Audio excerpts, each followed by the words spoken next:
going back to Kash Patel, someone who, if he were the FBI director, would obviously work under her. I'm curious your thoughts about that, your thoughts about Kash Patel and your concerns and why you wrote this letter.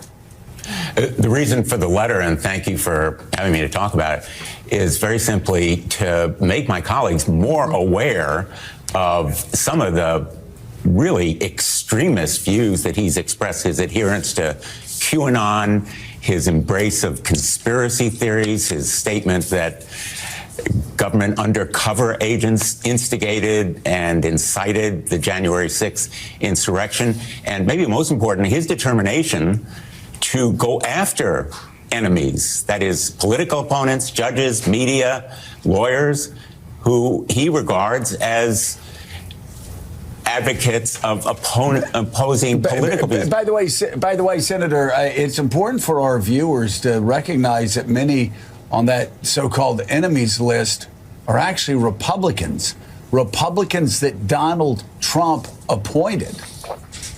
That's absolutely right. Bill Barr, John Bolton, many others.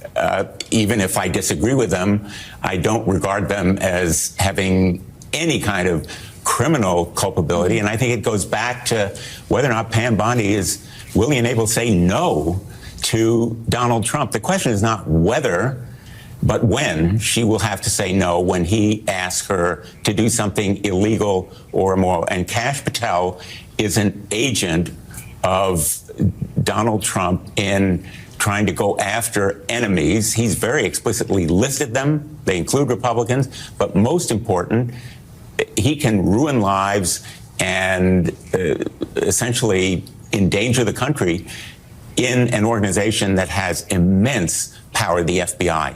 So, Senator, we should also just note that Pam Bondi yesterday said she wasn't aware of any Kash Patel enemies list. Again, he wrote it down. It's actually in his book. They're in the black and white. So let's spin this forward a little bit then. From what you heard from Attorney General candidate Bondi, do you have confidence on two things? Do you have confidence that, first, she will be able to rein in Kash Patel? And secondly, the question you just posed, will she say no to Donald Trump? I have no confidence whatsoever that she will be able to restrict Kash Patel.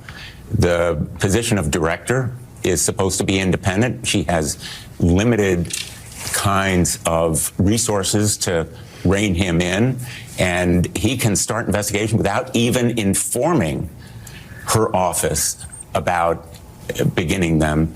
And second, on her independence, I think that's the key question that you've raised, and I have no confidence that she will refuse to put Donald Trump ahead of the American people. She has to be the people's lawyer. She has to tell truth to power.